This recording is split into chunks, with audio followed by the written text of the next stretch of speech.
Howdy ho, good people. Hope everybody's having a great day. I'm just doing a quick little video. I had some extra coffee from breakfast time that nobody wanted. I had too much. So I'm just going to show you how I do the coffee dye with the stencil to give it that cool pattern. Okay, here's my coffee. I don't really have a lot, and it's just regular brewed coffee, no extra. You can put extra extra coffee in to make it darker. And then I just use this little sponge brush, which I find works the best in here.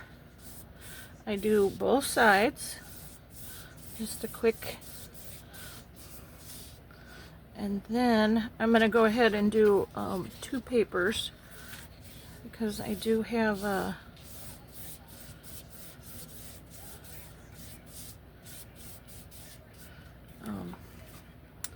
whatchamacallit, a serving tray to set them on so I don't have to disturb them because they'll need to dry with the stencils on them. Okay, so voila, my serving tray. Sorry. This way. This is, this cardstock is, I believe it's 110 pound. I think it's Nina. I think I got it from estate sale or a thrift store. So once you get both sides coffee dyed, then put your stencil on, and then what you want to do is just not really heavy-handed, just kind of lightly.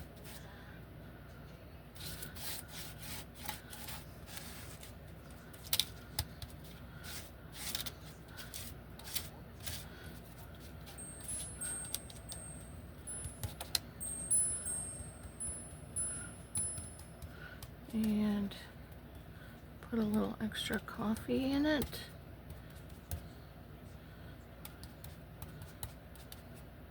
Now, I've never done these inside this way. I usually have them out in the sun drying up. So we'll see how well this works. So there's that one. And then I got 2 more.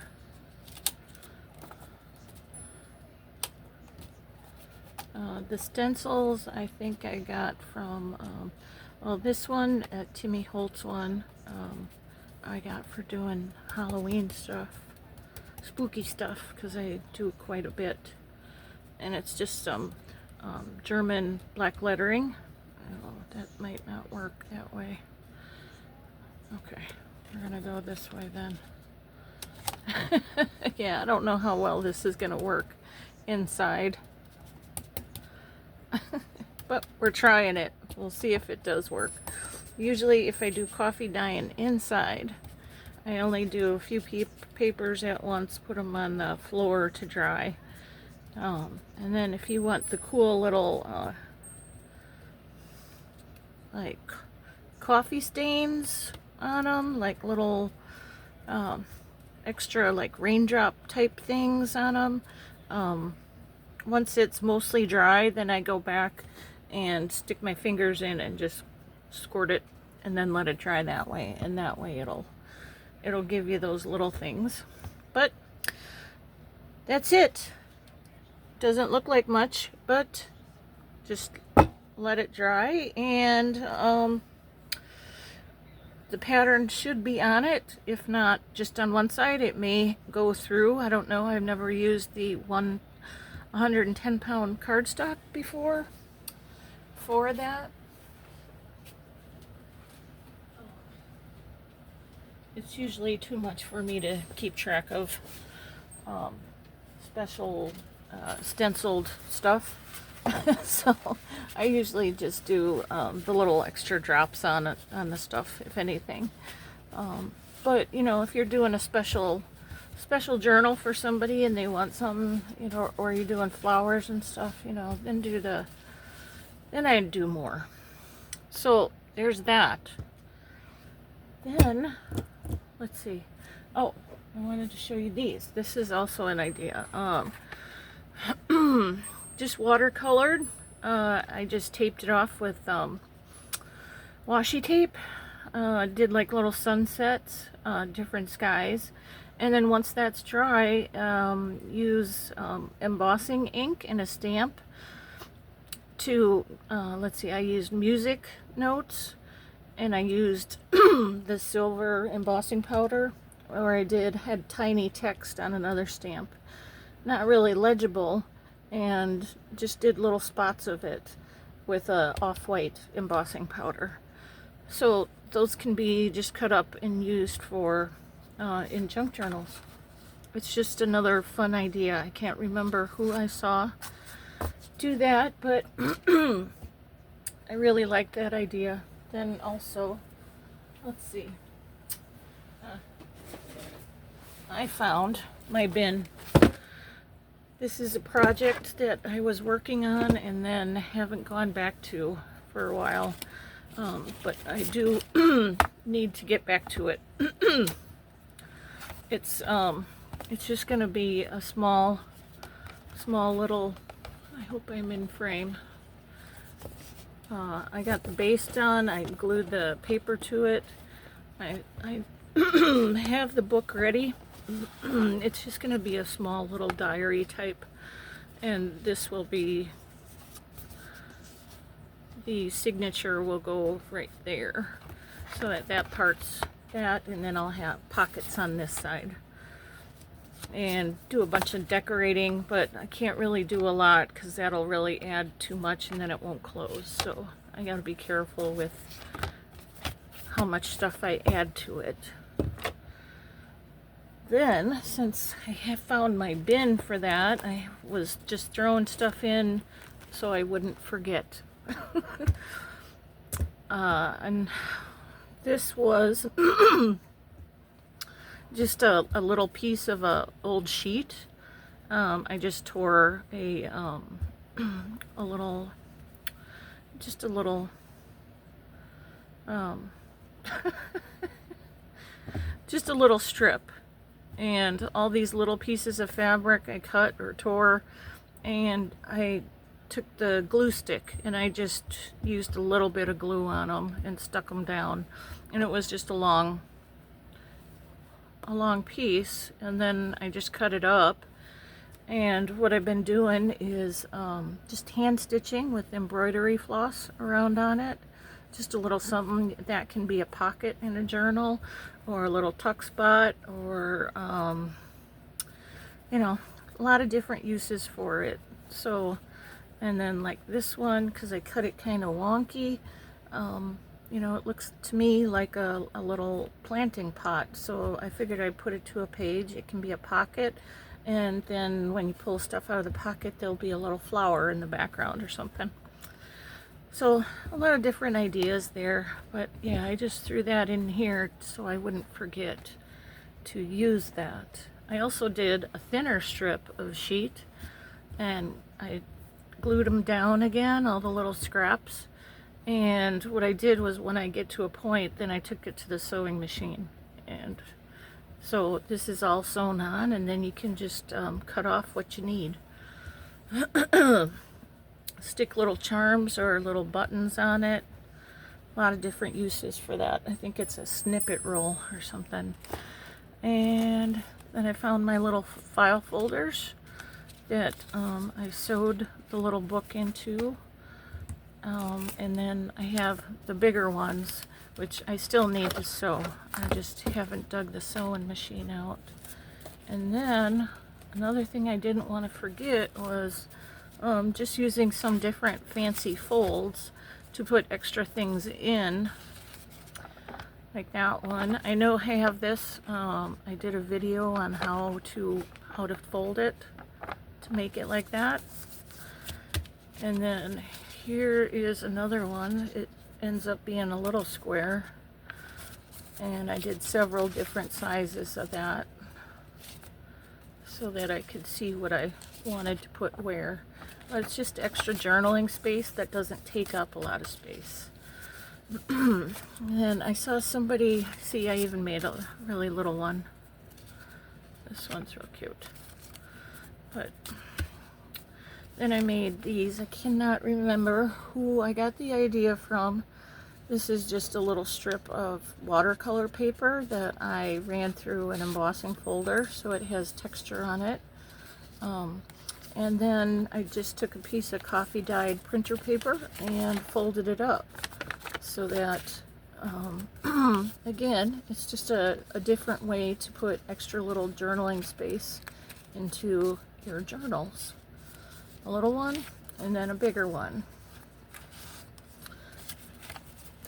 Like that. So just some other ideas, and you don't have to leave it white. You can have it colored. But yeah, that was just another idea, different stuff I wanted to use. And I found my hidden paper clips. These are really big ones. I have to do some small ones. This would be like over the page hidden paper clip to, you know, just add stuff into your journal without having that paper clip there. Plus you can do a lot of decorating on it, especially when they're big like that. You can add a lot of different stuff to it. So I found those. Then I had these. These were die cut photo paper, and I just saved them because what you can do is put it down on, well, a piece of paper and use that as a journaling card then. But I really liked how the butterflies looked.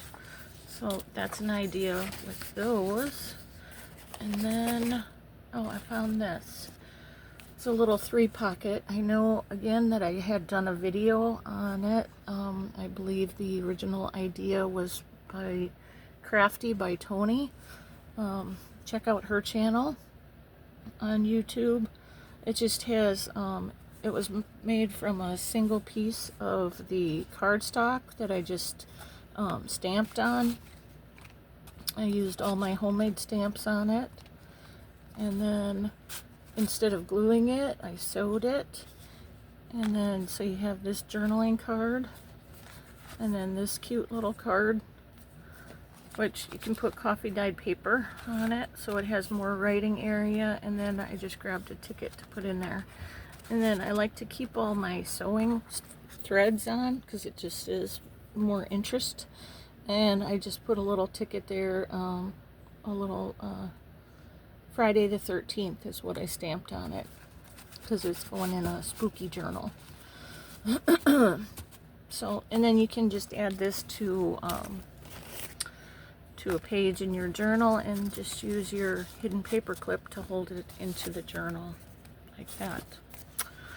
So I just wanted to show you some of the stuff that yeah, I've been going through and trying to decide. I am still just going in circles, not really getting a heck of a lot of anything done. I'm trying though. I keep going through stuff, and you know, I'm real happy about finding stuff. I'm gonna have to dig that sewing machine out. These I didn't even, I had trimmed the paper, but that was it. So I still have to fold the paper in half, and then these have a little, I don't know if you can see that, but from the die that I used, it has a little mark where the fold line is. So once I get this, get it centered where I want it, just run like these. I did, yeah, I did just like a real small zigzag stitch. You can use a straight stitch though. And then yeah, I just like having these it's a quick add to a journal, a little bit of interest. You can always do a lot of stamping on it, or you know, decorate the pages, however, whatever you want to do. And oh, and then my my pile of madness. These are just like little dollar store finds with glitter, which gets everywhere, but spider webs. And then they have this, if you don't have mummy cloth, which is just like a cheesecloth, they had these at the dollar store for Halloween decoration, black, gray, and off-white. They just, it's a lot looser than a cheesecloth, but it basically does the same. Just need to use maybe a little bigger piece, but those are great to add to, adds a lot of interest to anything you're making, especially with the spooky stuff. So I hope everybody has a great day. I will make a video tomorrow on how those coffee dyed stenciled papers turned out. And let's see, stay out of trouble, no kings. Oh, make good trouble is what it is. Yeah, have fun trouble and good trouble. So no kings. Thanks for watching. Please like, share, subscribe, help me grow my channel. I'm still trying to figure out how to do a giveaway, and yeah, I'm still working on that, but we'll get there. Take care, and we'll see you next time. Love you.